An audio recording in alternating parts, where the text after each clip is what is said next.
A gente continua falando de medicina, o Dr. Spreusser está aqui com a gente e no Você e o Doutor de hoje vamos aprender mais sobre a prevenção e o tratamento da H. pylori. É isso, doutor? É. Bactéria inimiga número 1 do nosso estômago, Edu. Ela é responsável de 9 em cada 10 casos de úlcera gástrica. Essa bactéria é presente em mais da metade da população, pode até levar ao câncer. Então preste atenção na reportagem da Natália Arcuri. Vamos ver.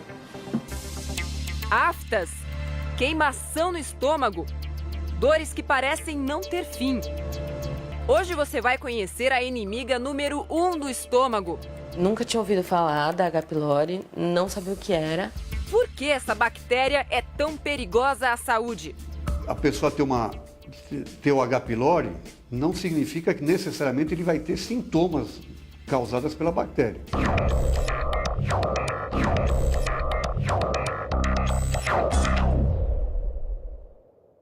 Você já ouviu falar em H. pylori?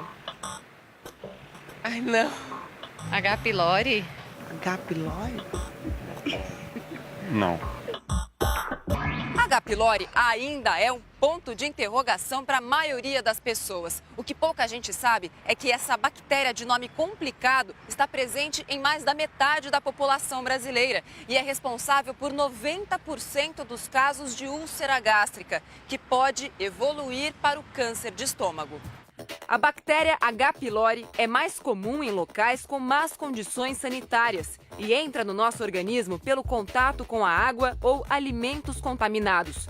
O micro-organismo se instala no estômago e libera toxinas que provocam a gastrite, um tipo de inflamação. 50% não vão ter sintomas, nem vão saber que tem a bactéria, porque não tem sintoma. Naqueles em que a mucosa é um pouquinho mais fraca, a presença da H. pylori pode evoluir, então, para uma úlcera, que nós chamamos de úlcera péptica, que é uma úlcera de ácido que ocorre tanto no estômago como no duodeno. E, eventualmente, em 1% dos indivíduos que albergam essa bactéria, ela pode, então, evoluir para um câncer de estômago. A Ana nem imaginava o que se passava no próprio estômago até sentir as primeiras dores. Eu sentia muita dor de estômago, era uma coisa que me incomodava muito e eu não sabia o que era. E aí começou a nascer a afta também dentro da minha boca, comecei a tomar uns remédios para afta, porque eu não sabia o que era. Foram 2 meses de combate com antiácidos, mas nada das dores sumirem. Em julho deste ano, ela procurou ajuda especializada e aí descobriu: estava com gastrite provocada pela H. pylori. Nunca tinha ouvido falar da H. pylori, não sabia o que era, que dá um medinho, assim, não saber o que é. E tanto remédio. Falei, meu Deus, é muito remédio. O tratamento à base de antibióticos e protetores gástricos durou 40 dias. E agora ela espera o resultado para ter certeza que a bactéria foi eliminada. Porque às vezes a gente sente dor por muito tempo e, deve ser nada, toma um remedinho ali. E aí vai piorando, vai evoluindo, né? Que bom que você tomou a atitude certa. A tempo, né? Há tempo. Mas uma pergunta continua sem resposta. Ana não sabe onde pegou a bactéria. Eu como muito fora, porque como eu sempre estou fora, eu acabo comendo muito fora. Pode ser que tenha sido alguma coisa assim, mas eu não dá nem para saber. Será que existe alguma maneira de evitar o contágio? O que fazer para combater este inimigo silencioso? É o que você vai saber agora com o Dr. Antônio Spreusser, no estúdio do Hoje em Dia.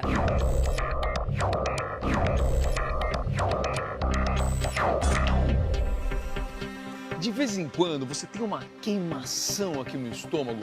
Pode ser H. pylori? Pode sim. Pode ser sim. Vocês têm dúvida sobre isso? Primeira pergunta é, afinal, como nós pegamos essa bactéria e por que ela pode se transformar num câncer, que é algo tão grave? Engraçado que todos nós, em medicina, a gente pensa que onde tem ácido não cresce bactéria. Então a gente nunca sabia que no estômago pudesse ter bactéria. Você sabe que esse achado de bactéria deu prêmio Nobel de medicina. É mesmo? 2 médicos descobriram essa bactéria no estômago e viu-se que a causa de gastrite e úlcera é por causa dessa bactéria. A gente pensava que o estresse, problema de alimentação, claro, isso ajuda. Mas essa bactéria que eu vou apresentar aqui agora, olha É a aqui, principal causadora desses ela males? chama-se Helicobacter pylori. Tá. Tem vários tipos. Ele chama-se Helicobacter, que tem forma de hélice, tá vendo só? E essa hélice, ela gruda lá no estômago, lá dentro, ó, e vem da água. Geralmente água contaminada, você lava o alimento com água, e a criança pega essa bactéria e fica dentro da criança isso daqui durante anos. Aí você começa a ficar adulto e aí você começa a ter sintoma. E geralmente os sintomas quais são? Queimação, já vou falar dos sintomas. Mas eu queria mostrar isso aqui, olha. Dentro do estômago elas ficam assim. Ela fica e ela mora no nosso estômago? Ela mora lá dentro. Inclusive não só do estômago aqui, como do duodeno também, que esse tubinho que vem logo em seguida chama-se duodeno. E ela mora aqui, ela fica anos e anos aqui. E uma coisa interessante, grande parte da população tem essa bactéria e não tem sintoma. Vai ter e vai morrer e não vai ter nada. Agora, por que ela pode se transformar num câncer? Isso que eu vou falar agora. Então, olha o que acontece agora. Ela começa a escavar o nosso estômago e o duodeno, porque ela produz uma substância que protege ela do ácido. Então, o ácido não ataca essa bactéria. Ela produz amônia e gás carbônico. E ela fica quietinha aqui e vai fazendo um buraquinho. Olha, dá para ver, por favor, a câmera pega agora. Isso aqui é uma úlcera. Então, quem não sabe o que é úlcera, tá aqui um buraquinho ali, ó. Gastrite, uma úlcera, ferida, né? Uma ferida. Tá. E se você não tratar disso, isso vira um câncer. Tem pergunta das ruas, daqui a pouquinho tem pergunta da Cris, do Edu, da nossa plateia, mas vamos a uma pergunta dos telespectadores nas ruas. Doutor, eu gostaria de saber se essa bactéria atende apenas o estômago. Então, essa bactéria atinge o estômago e o duodeno. Só. Ela fica por aqui. Ela não vai para o intestino, não vai para nenhuma outra parte do corpo. Ela adora ficar aqui. Ela tem uma preferência para morar no nosso estômago e no nosso duodeno. Essa aqui é a verdade. Doutor, e os sintomas dessa doença? Cada foto que o senhor ia mostrando ali, o pessoal fala assim, não é? Porque assusta, né? A gente imagina que tem alguma coisa lá dentro. Quais são os sintomas da doença? Então, os principais sintomas do H. pylori é dor no estômago. Geralmente essa dor é antes da comida, quando o teu estômago fica muito tempo vazio. Sensação de queimação. De repente parece que está pegando fogo aqui, sobe aqui para a boca, dá salivação. Às vezes você fica sem apetite, enjoo e tem vômito. Então eu diria que é uma bactéria que dá os sintomas relacionados ao estômago e é muito incômodo. Agora eu vou repetir, tem muitas pessoas que têm essa bactéria e não tem sintoma nenhum. Às vezes a gente faz uma endoscopia para ver se a pessoa tem gastrite ou não, faz uma biópsia e dá positivo, mas a pessoa não tem nada. Agora, a pessoa pode ter esse problema e o contrário. Ela pode tomar um remedinho e falar, tô aliviado agora com o remedinho e tal, e daí passa mais um mês, tem de novo. Como que a pessoa pode saber que ela tem? Boa sua pergunta, Edu. É o seguinte, quem tem essa bactéria aqui e quem tem sintoma que está aqui mostrando, tem que ser tratado direito. Né, Cris? Tem que tomar antibiótico, por incrível que pareça. É bactéria? É bactéria. Então a gente tem que dar o quê? Antibiótico. E tem um esquema para tratar que são 2 antibióticos e mais um inibidor de ácido. Então a pessoa tem que tomar vários remédios ao dia durante 7 até 14 dias.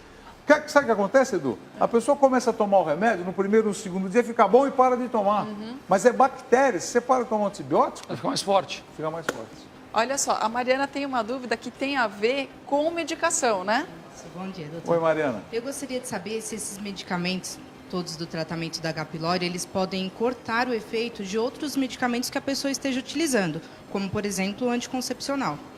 Então, geralmente, quando a gente trata H. pylori, você tem que tomar 2 antibióticos, como eu falei, e mais um inibidor da bomba de próton. Esses 3 medicamentos, eles não cortam o efeito do anticoncepcional. Então, você pode tomar sua pílula e dividir o horário para o tratamento em outras horas diferentes. Não tomar tudo de uma vez só, entendeu? Aliás, essa é uma dica geral. Nunca tome remédio tudo de uma vez só. Divide o horário para ser melhor bem absorvido. Essa é boa para mim. Essa é boa para mim. Eu faço tudo errado, tomo tudo de uma vez. Tem mais uma pergunta da rua, vamos ver. Doutor, eu gostaria de saber se o H. pylori causa mau hálito. Não, não causa. O H. pylori, como ele dá gastrite e úlcera, a gastrite e a úlcera às vezes pode causar mau hálito. Mas a bactéria em si não é causa de mau hálito. Tá, tem mais... Olha, a gente tem aqui um outro exemplo que você deixou, que é quando a coisa fica mais grave, é isso? Isso aí, exatamente. Explica pra gente, Posso explicar? Pode, claro. Então, muitas vezes a bactéria ela vai fazendo um buraco dentro do estômago até pegar um vaso sanguíneo. E aqui pode haver um sangramento. Então, aqui você está vendo aqui um buraquinho no estômago E aqui a gente pôs aqui, olha lá, sangra, tem sangramento aqui, e esse sangramento, às vezes, quando você vai evacuar, suas fezes ficam escuras. E às vezes você vai ter um vômito, você vê sangue. Então essa bactéria pode causar sangramento, e se você não cuidar, se ela ficar crônica, pode levar a um câncer. É a endoscopia que identifica se a gente tem a bactéria? Esse é o exame adequado? Boa pergunta também. Como a gente faz o diagnóstico de H. pylori? O diagnóstico é por endoscopia, e o médico que está fazendo endoscopia, ele pega o aparelho, tira um pedacinho do estômago, e na hora ele coloca um líquido, e se esse líquido muda de cor, você tem a bactéria. E o pessoal tem muito medo, muitas vezes, de fazer esse exame. Antigamente parecia que era aquela mangueira de jardim, né? Não, Antigamente parecia aquela mangueira de jardim que entrava, o pessoal eu morri de medo de fazer. Fiz, passei, tá com a garganta... Tem gente que queria fazer sem depois. anestesia, pelo amor de Deus. Mas hoje tem anestesia. Hoje é tranquilo para Hoje você fazer, tem uma né? sedação, você dorme e fica tranquilo. Acorda, Tira um soninho bom. Vamos prestar atenção todo mundo agora, porque tem mais uma dúvida da rua. Vamos ver. Doutor, o H. pylori é contagioso? Posso passar para alguém sem saber? Sim.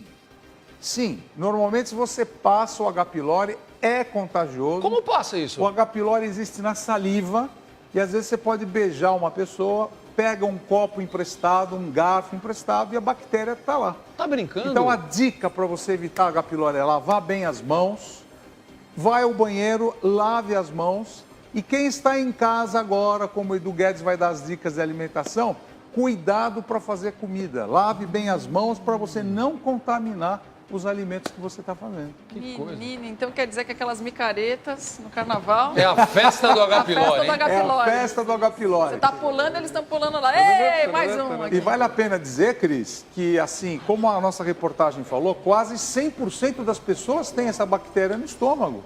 Só que as que desenvolvem a doença são aquelas que vão ter os sintomas de queimação, de dor, má digestão. Aí faz endoscopia, descobre e trata. Eu acredito, se passa com um beijo, 100%. A Cris também tem pergunta, né, minha xará? Bom dia, doutor. Eu tenho Oi, duas Cristiane. dúvidas. Quando o paciente não tem nenhum sintoma, ele é obrigado a tratar. E quando o primeiro tratamento não faz efeito, se tem alguma outra alternativa? Duas perguntas, Cristiane. Eu ia falar isso, mas você já perguntou. Quem faz endoscopia não tem sintoma e é descoberto a bactéria, você não trata o H. pylori. Ou seja, descobriu que tem o H. pylori, mas não tem sintoma, não tem queimação, não trata, deixa lá, porque ela mora com você cronicamente, deixa lá. Porque você é resistente Porque a ela. você é resistente a ela. Ela não ataca você. Tá. Então deixa ela quietinha lá, que não tem nenhum problema. A segunda pergunta, qual que é mesmo a sua? Se o primeiro tratamento não der certo, Assim, você tem uma alternativa. Realmente, tem às plano vezes, B. 20% dos tratamentos, quando você faz a primeira vez, ela fica resistente ao tratamento. Aí você tenta o outro tipo de antibiótico para matar essa bactéria. E aí você vai conseguir. Entendeu? Então você tem que trocar o tratamento. O importante é que tem tratamento. Tem tratamento, tem cura esse negócio. Tem que fazer endoscopia. Tem que fazer Começou endoscopia. a passar mal, qual é o primeiro passo para a gente encerrar? Então, passou mal, faz uma endoscopia, chama o teu clínico, seu gastroenterologista, faz uma endoscopia. E depois tem, claro, tem exame da respiração, exame de fezes, exame de sangue, para ver se a bactéria existe ou não. Mas o exame padrão é endoscopia. Arrasou, doutor Sprasser, como Obrigado. sempre. Obrigado. Boa semana a todos. Boa semana pra gente.